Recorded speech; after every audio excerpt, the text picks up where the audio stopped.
बिस्मिल्लाहिर्रहमानिर्रहीम नहमदु व नसल्ली अला रसूलिल करीम। मेरे दोस्तों, मेरे अजीज़ों, आज पूरी दुनिया किसी न किसी मसाइल के अंदर घिरी हुई है। हर इंसान फला मुल्क के ऊपर अपना इल्ज़ाम डाल रहा है, कोई इंसान किसी हुक्मरान के ऊपर अपना इल्ज़ाम डाल रहा है, कोई इंसान मौसम की ख़राबी की वजह से उसके ऊपर इल्ज़ाम डाल रहा है। हर इंसान किसी न किसी मुआशरे के फ़र्द के ऊपर इल्ज़ाम डाल रहा है।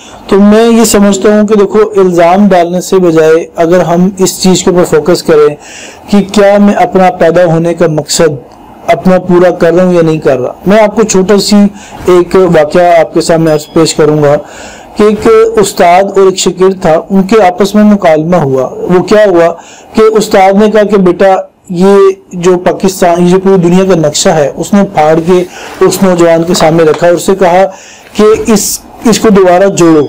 तो उसने कहा, उस्ताद जी, हम आपकी बड़ी इज्जत करते हैं, लेकिन ये जो काम आपने दिया है ये नामुमकिन है। कितनी छोटी छोटी लकीरें होती हैं नक्शे की, तो ये हम नहीं बना सकते, दोबारा नहीं जोड़ सकता, और छोटे छोटे पुर्जे हैं, कैसे मैं इसको जोड़ूंगा। तो उस्ताद ने कहा, उस्ताद तो समझता था, माहिर है, उस्ताद तो उस्ताद होता है। तो उस्ताद ने कहा कि बेटा, तुम कोशिश तो करो, मेहनत तो करो। तो उस बच्चे ने, उस नौजवान ने वो कागज के पुर्जे जो है वो उस पर हाथ पाँव मारना शुरू किए, और उसने देखा कि उसको एक इंसानी आंख नजर आई। जब उसको एक इंसानी आंख नजर आई तो उसने फिर सोचा कि दूसरी आंख ढूंढता हूँ। जब उसने दूसरी आंख ढूंढने की मेहनत की तो उसने फिर हाथ ढूंढे। जब हाथ ढूंढने की मेहनत की तो उसको नाक मिली। पूरे जिस्म के हिस्से के आज़ा और उसको टुकड़े मिलते गए, वो सारी चीजें वो जोड़ता गया। तो जब सारी चीजें जुड़ गई तो उसने कागज को उल्टा कर देखा, तो उसने देखा कि पूरी दुनिया का नक्शा भी जो था वो आराम से बेहतरीन जुड़ चुका था। तो मतलब ये था कि जब इंसान बिगड़ता है तो फिर दुनिया बिगड़ती है, और जब इंसान संवरता है तो फिर दुनिया संवरती है। मैं अपने यहाँ पर पूरे पाकिस्तान के नौजवानों को ये पैगाम देना चाहूँगा कि वो अगर किसी भी मसले के अंदर से निकलना चाहते हैं, वो हुकूमत नहीं निकालेगी। हुकूमत आएगी और चली जाएगी, कोई आपका हाथ नहीं पकड़ेगा, ना कोई इंसान आके आपका सहारा बनेगा। अगर अपने आप को निकालना है तो वो वाहिद एक चीज है, वो क्या है कि आज हमें अपने उस ज़ात से ताल्लुक बनाना पड़ेगा जिस ज़ात ने, जब हमारा वजूद नहीं था, हमें इस दुनिया के अंदर भेजा। और वो वाहिद एक ज़ात है, वो अल्लाह की ज़ात है। जब आप अकेले होते हो, तन्हा होते हो, तो जो आपको चीज ज़मीर आपको झंझोड़ती है, जो चीज झंझोड़ती है, वो ताकत है, वो एक रूहानियत है, वो एक रूह है जिसका ताल्लुक अल्लाह से है और जिसका ताल्लुक अल्लाह की ज़ात से है। ये सारी चीजें जब इंसान तन्हाई में होता है तो तब तो उसके पास कोई नहीं होता, लेकिन वाहिद वो अल्लाह है जो उसके साथ तन्हाइयों में भी होता है और जो है वो मजमे के अंदर भी होता है। तो जो ज़ात कीड़े को 7 पत्थरों के अंदर और 7 अंधेरों के अंदर नहीं ढूंढ सकती, और जो ज़ात जो है वो माँ के पेट के अंदर एक छोटा सा निज़ाम होता है। माँ नवाला खाती है, इंसान को कैसे पता चलता है कि नवाला वो कहाँ गया, किस रग में गया, किस जगह पर गया, उससे ही बच्चे का पेट भरा, उससे ही माँ का पेट भरा। तो वो सारा निज़ाम जो 9 महीने इंसान अपनी माँ के पेट में गुजारता है, ना ही उसके अंदर कोई कॉलेज है, ना ही कोई यूनिवर्सिटी है, और ना ही कोई हुकूमत है जो उसको पाल रही है, ना ही कोई मौसम का निज़ाम है जो उसको पाल रहा है, ना ही कोई डैम है।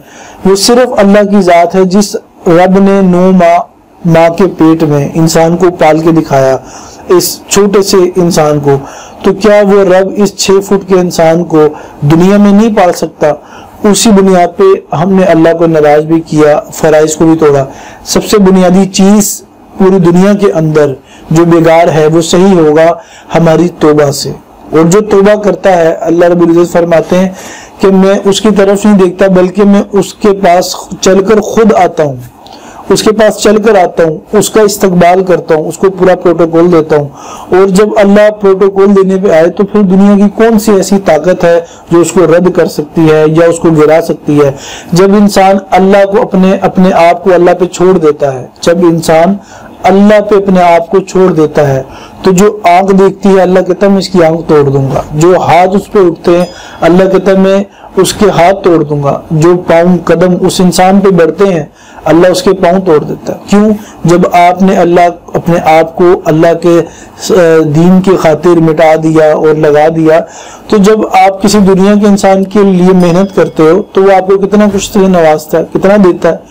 तो जब اللہ کی دین کی محنت کریں گے تو کیا اللہ نہیں نوازے گا؟ تو آج تعلق بنانا صرف اللہ کی ذات سے ضروری ہے، نہ کہ بڑے بڑے عہدے والوں سے، نہ کہ بڑے بڑے ممالک سے تعلقات بنا کر ہم یہ سمجھے کہ ہم حکومتی سطح پر اپنے فیصلے کروا سکتے ہیں، بلکہ فیصلے ہوں گے آسمانوں پہ اور اس کے نتائج ہوں گے زمین پر۔ تو میں سمجھتا ہوں کہ آج سب سے پہلے جو ضرورت ہے وہ توبہ کی، نوجوان بھی کرے، بڑا بھی کرے، مرد بھی کرے، عورت بھی کرے، غریب بھی کرے اور امیر بھی کرے، ہر انسان اپنے سارے گناہوں سے توبہ کرے۔ جب سب گناہوں سے توبہ ہوگی تو پھر ایک نیا ملک قائم ہوگا، اور پاکستان کا جو مطلب ہے کہ پاکستان کا مطلب کیا، لا الہ الا اللہ، تو یہ تب پورا ہوگا کہ جب ہم اب 100% دین پہ چل رہے ہوں گے۔ مطلب پاکستان کا یہ ہو اور چلنا دین پہ نہ ہو تو یہ مطلب اس کو پورا نہیں کر سکتا۔ ہمارا ضروری ہے کہ اللہ سے توبہ کرنا، اللہ سے لو لگانا، اللہ کی طرف راغب ہونا۔ جب تک اللہ کی طرف راغب انسان نہیں ہوگا ہمارے کام ایسے ہی بگڑیں گے، نہ ہی کوئی ملک کروا رہا ہے، نہ ہی کوئی حکمران کرا رہا ہے۔ یہ سب جو میں کر رہا ہوں یہ میرا اپنا بگاڑ ہے، یہ میرا اپنا کیا ہوا ہے۔ میں درست ہوں گا پوری دنیا درست ہوگی، میں بگڑوں گا پوری دنیا بگڑے گی۔ تو آخر میں اس پلیٹ فارم سے یہی کہنا چاہوں گا کہ ان کو ضرور سبسکرائب کریں۔ بہت اچھی کاوش اور بہت اچھی محنت کے ساتھ، خوبصورت کنٹینٹ کے ساتھ آپ کے سامنے ویڈیو پیش کرتے ہیں، تو ضرور اس ویڈیو کو شیئر بھی کریں اور سبسکرائب بھی کریں، تاکہ آگے سے آگے لوگ ان باتوں کو سن کر ذریعہ بنے لوگوں کی ہدایت کا اور ذریعہ بنے لوگوں کی توبہ کا۔ جزاک اللہ، اللہ حافظ۔